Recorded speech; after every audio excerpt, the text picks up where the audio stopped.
Yesterday, the strength world lost a huge legend of strength in Geoff Capes, who passed away aged 75 years old. So Geoff really was a pioneer of strongman, and he was well known even before he started competing in strongman. His first strongman competition was 1979, Britain's Strongest Man, and it was really his success at the World's Strongest Man. Obviously, he became a two-time winner that made him a household name in the UK.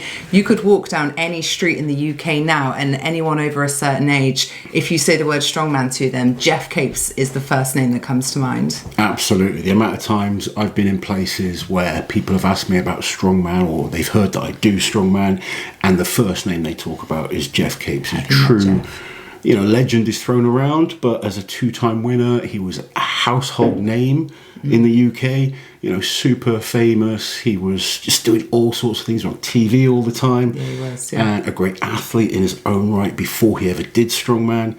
Just someone that did so much. And even after his strongman career, he was helping other athletes, coaching athletes in shot put. Just a legend, and he's going to be dearly missed in the strongman world. Yeah, and obviously no more so than by his family. Like, we've been lucky enough to spend time with Geoff, and we're both friends with him on Facebook, and he is such a family man, isn't he? He really is, yes, and a very funny man as well. Yes, he was. I want to sort of remember some of the great things about Geoff, and I was lucky enough to work with him. Well, past his kind of, career highlights, I guess, in terms of sports performance, but he always kept his sense of humour. Yeah, his sense of humour. He was so quick-witted, and just a real presence when you're around him as well. Geoff was, without doubt, the first person I remember when getting into strongman. I love watching some of the old battles between him and Kaz and Jean-Paul Sigmarsson.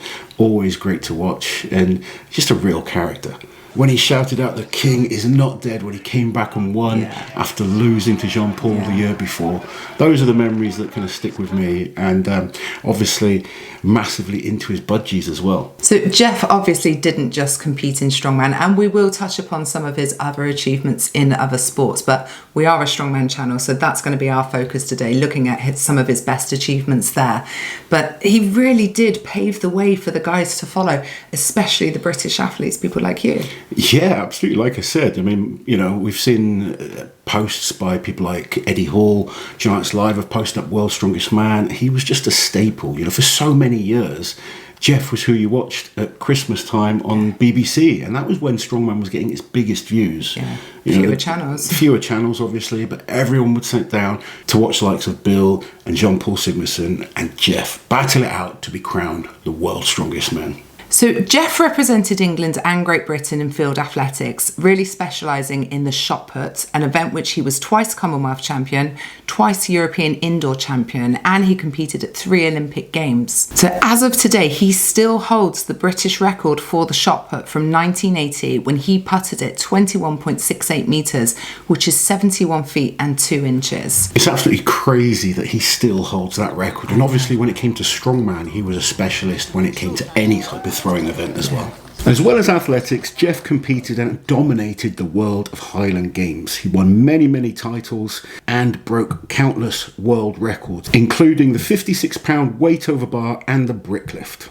Now, being a mainly strongman focused channel, let's take a look at his strongman achievements. As it stands, Geoff Capes has won more international shows than any other British athlete ever, which stands at 9. And he was a 2-time winner of the World's Strongest Man. However, it took him a few years to win that title. Yeah, so Geoff won the 1979 Britain's Strongest Man competition, beating Bill Anderson, who at the time was the Highland Games world champion.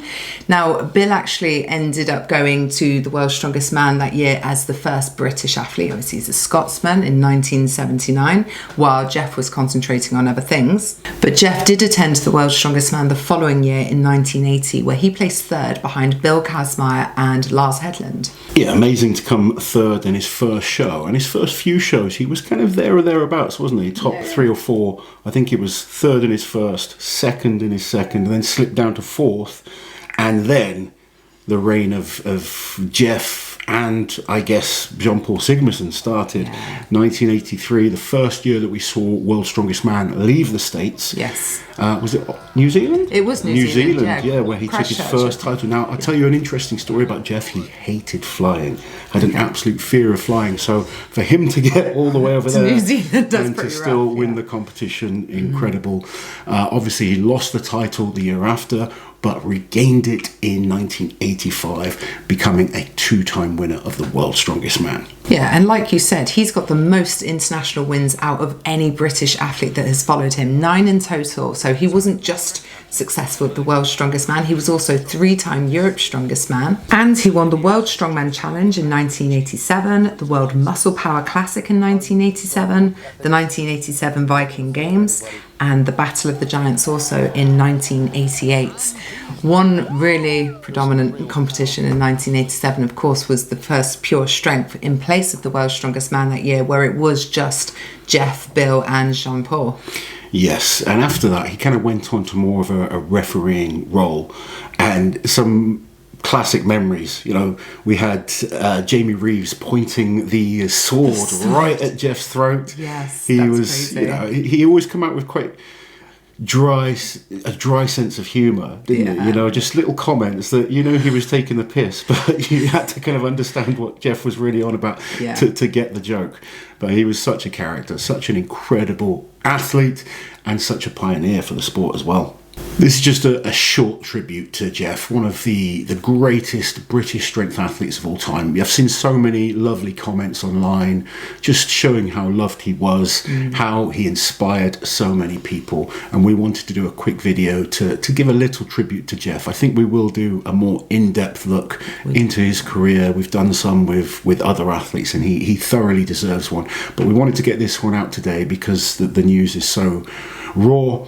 As soon as we found out the amount of messages I was getting off people, the messages online, we just want to wish his family the very best. We know Geoff spent so much time with his family, so focused on them, and from myself, from Liz and the whole Strongman community, you were such an inspiration to so many of us. So rest in peace, big man. You were without doubt the king, and you've inspired so many of us that came after you.